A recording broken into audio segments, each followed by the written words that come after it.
Alors moi je voulais déjà vous remercier d'être là, même, en disant quand même que ce truc-là que j'ai mis en bas, bon, je me suis un peu baladé en France pour faire des topos de temps en temps, mais euh, des journées communes entre un hôpital et des libéraux dans une ville, j'en ai pas vu souvent.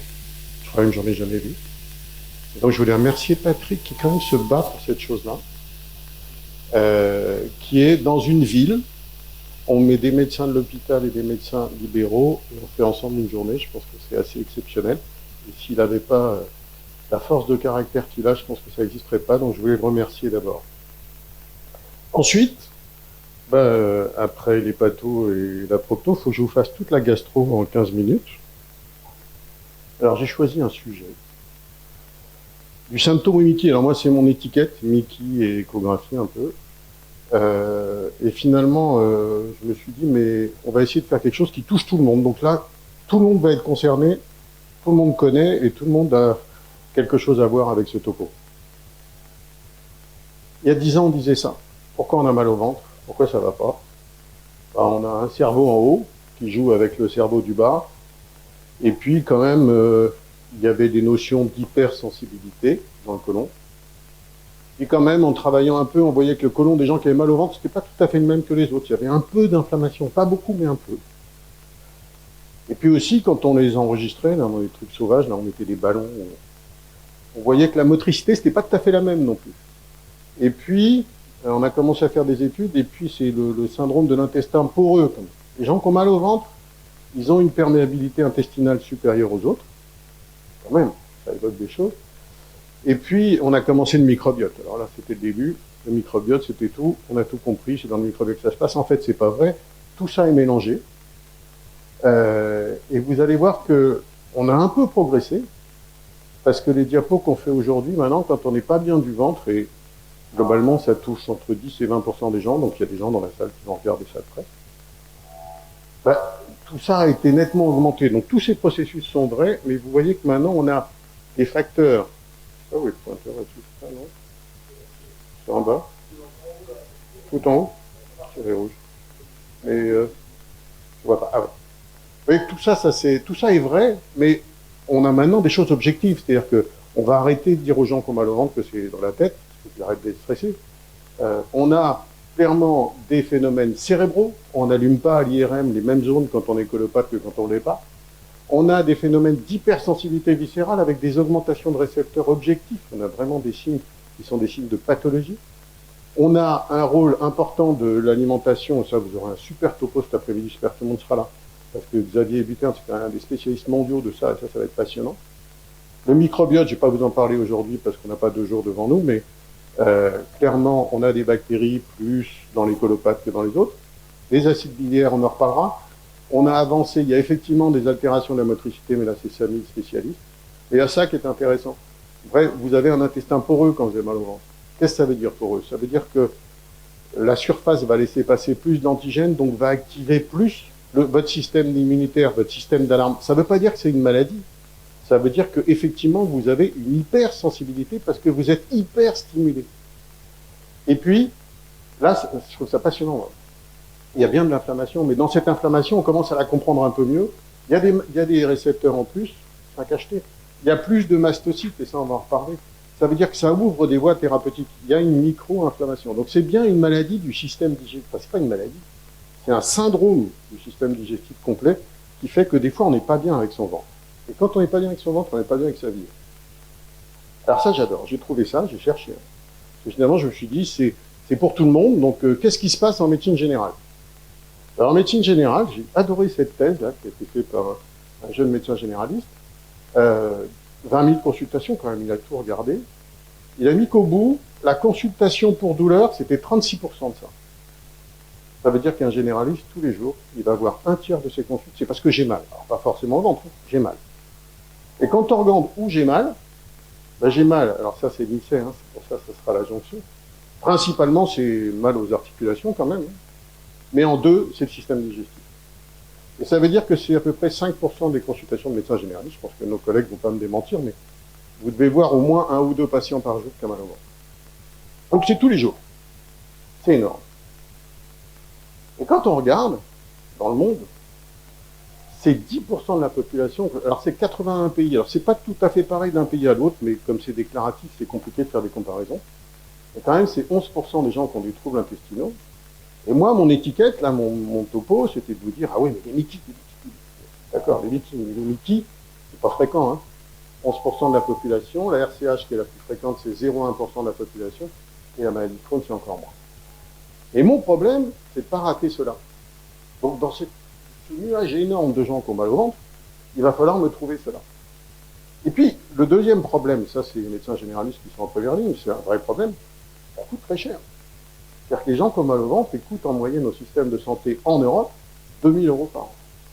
Et en majorité, c'est des consultations ou des hospitalisations qui provoquent ce coût.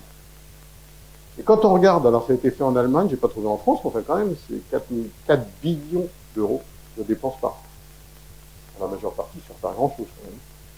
Et puis surtout, je vous passe ça parce que ça va pas besoin, mais quand même, objectivement, c'est 2 fois plus d'arrêt de travail, une qualité de vie dégradée. Ah ouais, des gens qui vont pas bien, donc ils viennent voir le généraliste. Moi, je vais pas bien.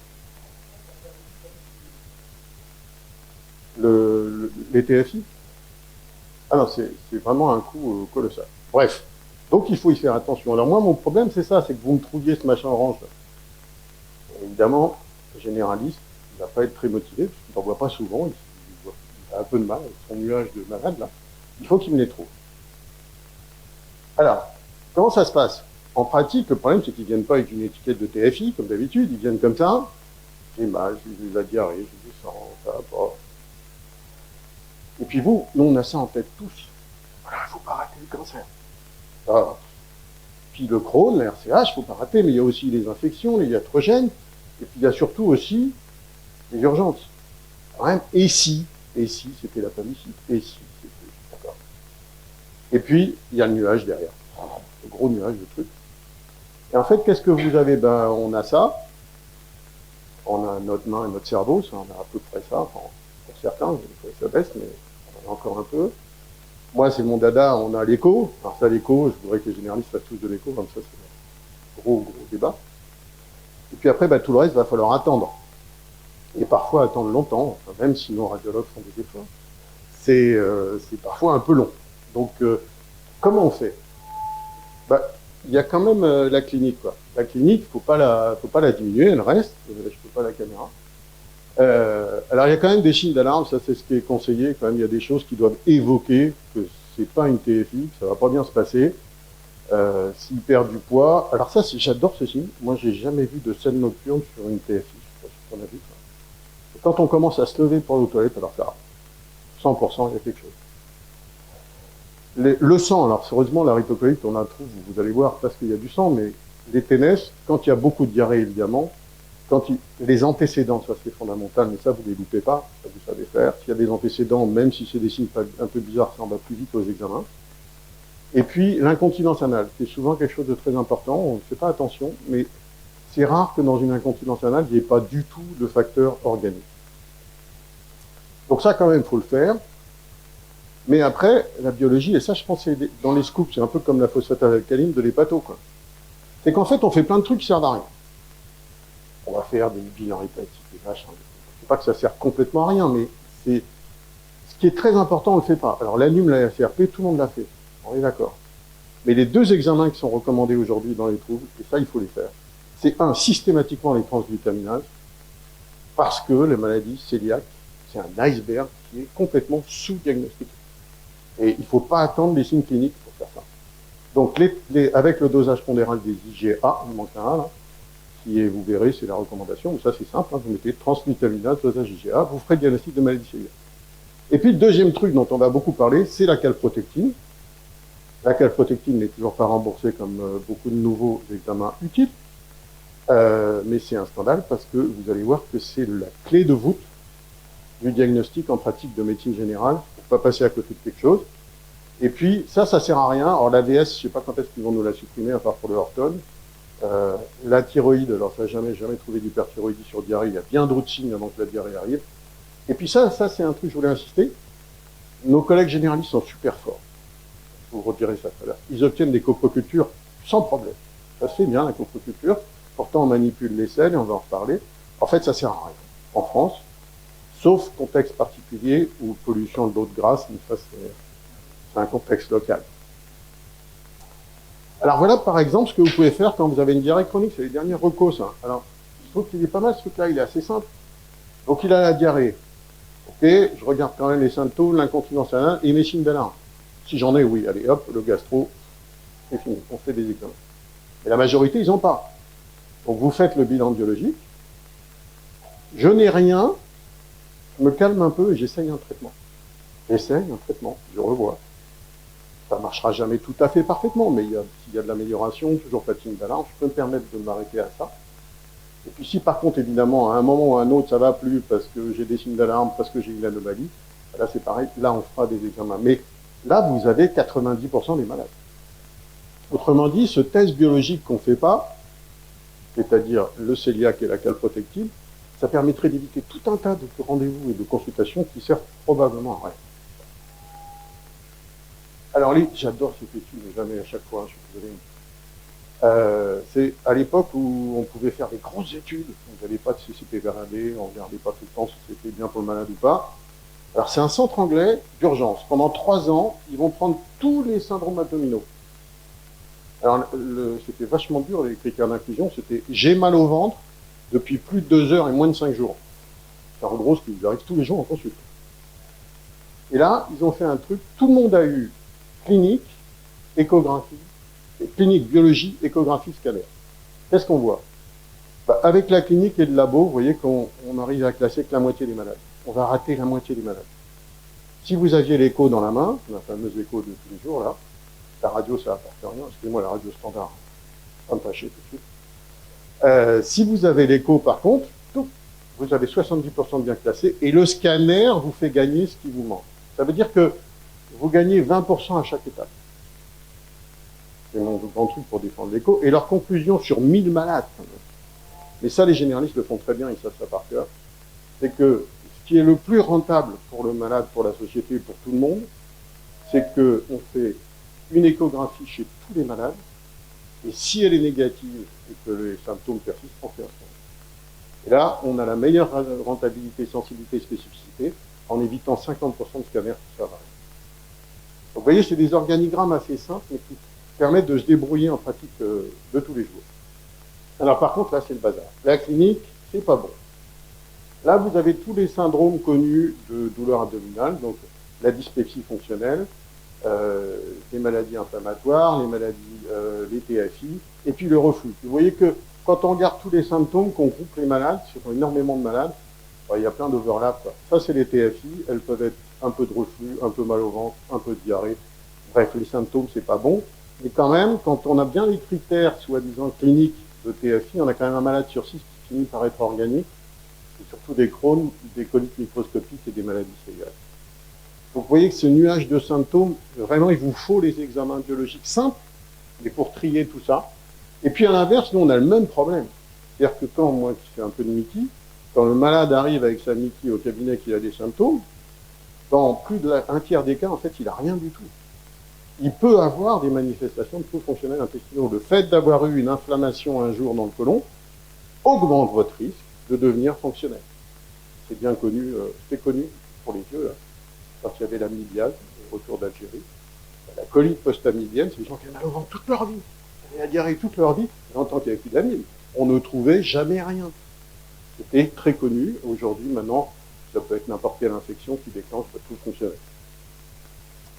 Alors le problème, c'est quand même ça, moi, c'est ça qui m'embête. C'est que mon petit 1% de maladies organiques, si on ne fait pas le diagnostic, c'est la catastrophe.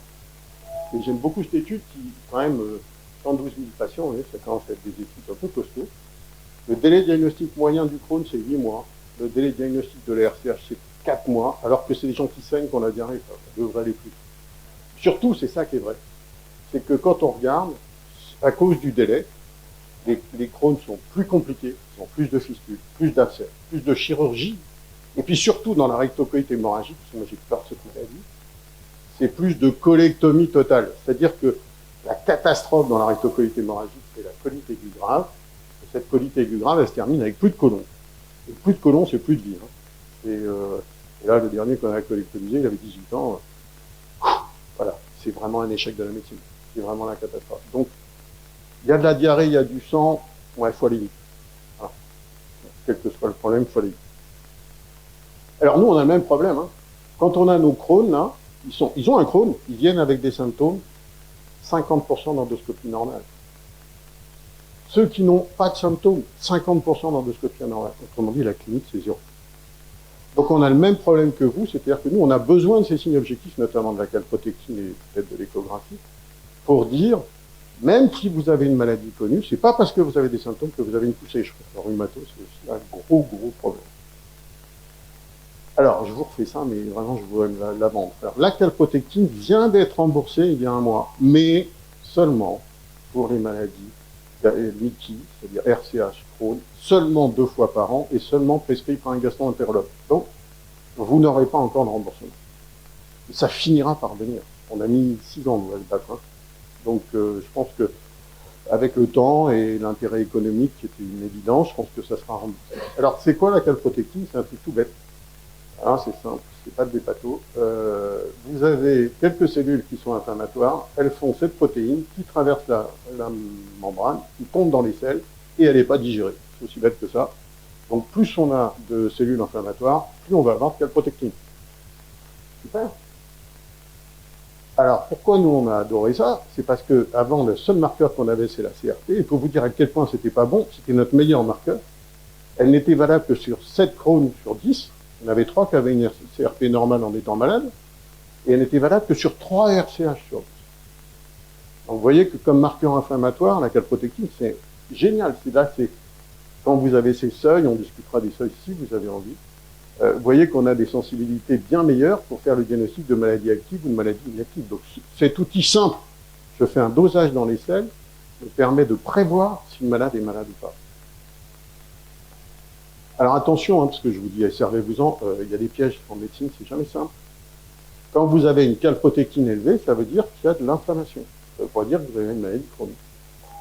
Ça veut dire que vous avez plein de fausses augmentations de calprotectine, mais c'est pas grave, parce qu'en gros, quand on a une calprotectine élevée, il faut chercher. Ça veut dire qu'il faut explorer, c'est ça que ça veut dire. Mais si vous avez une grosse angine, alors il y a plein de Crohn qui nous font ça, ils font la calprotectine le lendemain de l'angine, l'inflammation du larynx, vous avez de la calprotectine, elle arrive en bas. Donc, ça, c'est pareil, les Mickey, évidemment, et si vous avez une diverticulite, ça monte, si vous avez n'importe quelle colite, ça monte, les médicaments, les anti-inflammatoires, parce qu'ils font des petits trous dans l'intestin, vous avez une calprotectine élevée, les IPP aussi, mais vous pouvez avoir aussi ça dans le cancer, tout ça, c'est pas très grave. C'est augmenté, je cherche. Donc, ça a le mérite d'être un examen simple. Alors, voilà ce que ça donne. Pour faire différence entre un syndrome de l'intestin irritable ou une Mickey, ils ont fait 13, ça c'est une méta-analyse, avec des adultes et des enfants.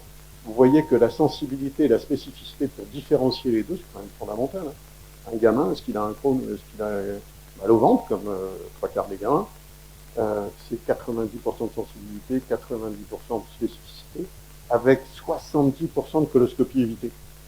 À calpro normal, je ne fais pas la cause. Avec aucun retard diagnostique. Donc, des études comme ça, normalement, quand on devrait arriver à l'HAS, normalement, on devrait pouvoir avoir un remboursement, mais ça ne marche pas, c'est pas suffisant. Parce qu'ils en veulent plus, parce que c'est jamais suffisant, mais franchement, voilà, c'est le seul résultat qui dit faites des calpros, si vous y arrivez. Alors pour nous, pour la Mickey, c'est super intéressant parce que effectivement, quand ils montent leur calpro, on est à peu près sûr qu'ils sont malades. Aujourd'hui, il y a des fois, on ne fait pas d'examen, ils ont la calpro qui monte, on augmente le traitement sans faire autre chose. À l'inverse, quand la calpro est complètement normale, la CRP aussi, on a beaucoup de chances que notre traitement il marche, qu'il soit en rémission. Donc c'est un outil fondamental de suivi. Alors le problème principal, c'est ça. Alors le prix, je ne sais plus. Parce que la calpro, il y avait un gros délire.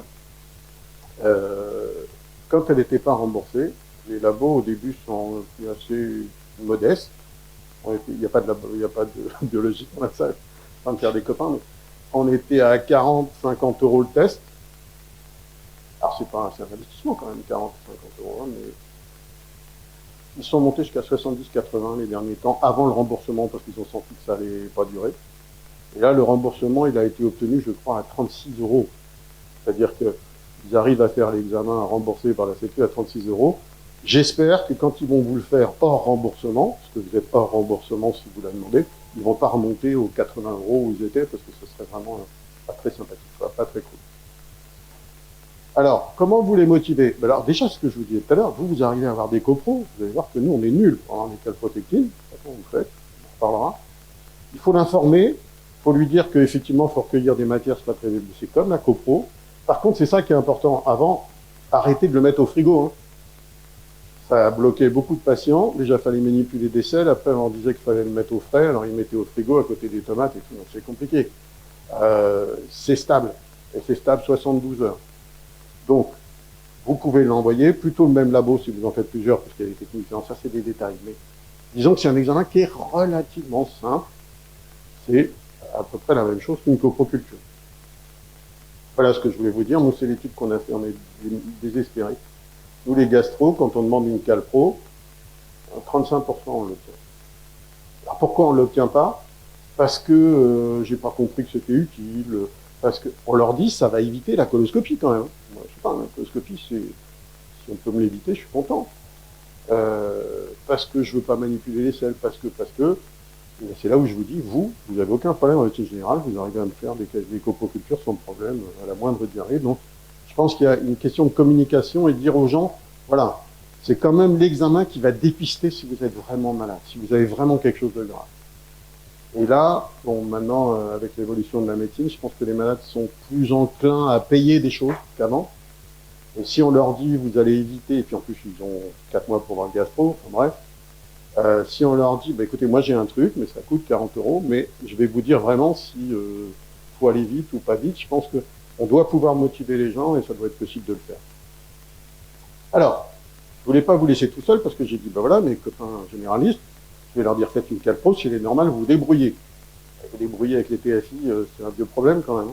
Donc, quand on a passé les probiotiques, les réseaux sociaux, l'aloe vera, il y a quand même des petites choses. Alors, les antispasmodiques, vous connaissez par cœur. Il y a quand même quelques petites choses où il y a eu des papiers. Alors, l'huile de menthe poivrée, on aime beaucoup ça. Ça s'appelle la colpermine. Vous pouvez l'essayer, ça risque pas grand-chose. Des jolies menthes poivrées, j'aime bien. Ça marche pas mal. Il y a quelques papiers sur un enrichissement en L-glutamine. J'ai pas encore essayé, mais les papiers sont bons. Hein. Ouais. Moi, j'ai pas encore commencé, mais pourquoi pas. Puis ils aiment bien, hein, c'est naturel, c'est super. Et là où je vous dis, il y a des choses qui bougent un peu. Oui, mais on peut faire semblant de donner une dose moyenne. Tout ça, c'est pas remboursé, hein, évidemment. C'est les bastini. C'est un nouveau. En fait, c'est un antihistaminique. Vous voyez qu'on commence à avoir des traitements aussi de la micro-inflammation. Je ne dis pas de donner ça à tout le monde, mais comme vous n'arriverez pas à guérir tout le monde, c'est bien d'avoir des recettes pour avoir des étapes. On passe. Alors la diarrhée, il y a. Oui, tu voulais dire quelque chose?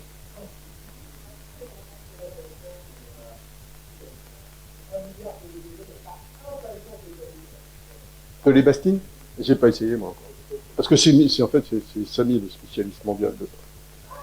Surtout vous l'envoyez à Samy.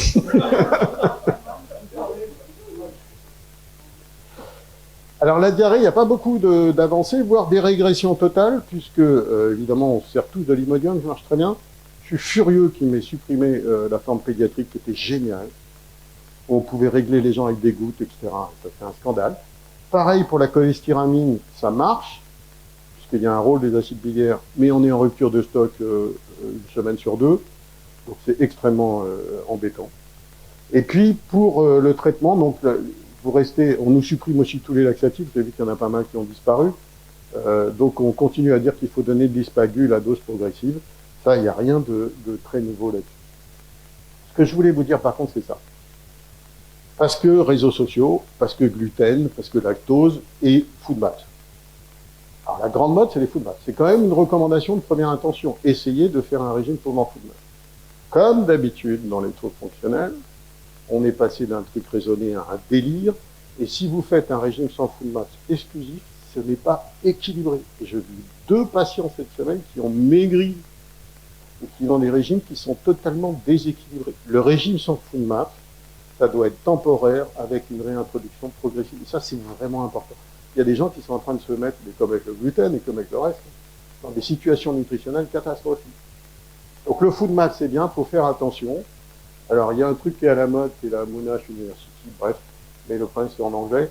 il y a un truc qui guide les patients pour leur dire faites-le doucement et puis réintroduisez doucement, etc., etc. Mais comme d'habitude dans tout ce qui est fonctionnel, il y a une exagération de la population avec aujourd'hui des conséquences. Donc vous verrez que le régime sans fout de maths, il faut mettre un peu les alarmes et leur dire que c'est temporaire, c'est progressif et c'est pas exclusif. Et puis ça j'aime bien parce que c'est les trucs qu'on va faire que les Américains font depuis 30 ans, que nous on ne fait pas trop. On va commencer à refaire, on a plus d'études maintenant pour dire que comme vous le faites dans les douleurs, peut-être les antidépresseurs à dose faible c'est utile. Alors c'est plus difficile à manier, hein, pour faire avaler à un fonctionnel que vous allez donner un antidépresseur, là faut avoir des arguments, il faut y aller doucement, il faut bien expliquer. Mais on a quand même des papiers qui montrent que c'est assez efficace. Et je vous donne juste la petite recette, parce que moi je l'ai appris cette année, je ne la connaissais pas bien. Voilà comment on fait pour que c'est l'ordonnance officielle du groupe de SAMI, là, qui s'occupe de tout ça. Et vous voyez que c'est des doses très faibles, quoi. Alors le Laroxif est classique, on peut discuter d'autres. Et vous donnez des 5 gouttes seulement le soir, et vous augmentez tout doucement par semaine en ayant la dose minimale efficace et en prévenant les gens qu'il peut y avoir des effets secondaires et que s'il y a des effets secondaires, on rebaisse. Voilà. Et vous voyez, tous ces petits outils, il y en a pas mal. Donc ça permet de passer des lignes, puis on s'ennuie un peu moins quand on a quelque chose de nouveau à donner. Et donc, c'est des trucs qui sont utiles. Alors, voilà, je voulais vous dire que sur ce truc énorme qui est la douleur abdominale et le trouble fonctionnel, faut quand même rester sur les signes d'alarme. Hein.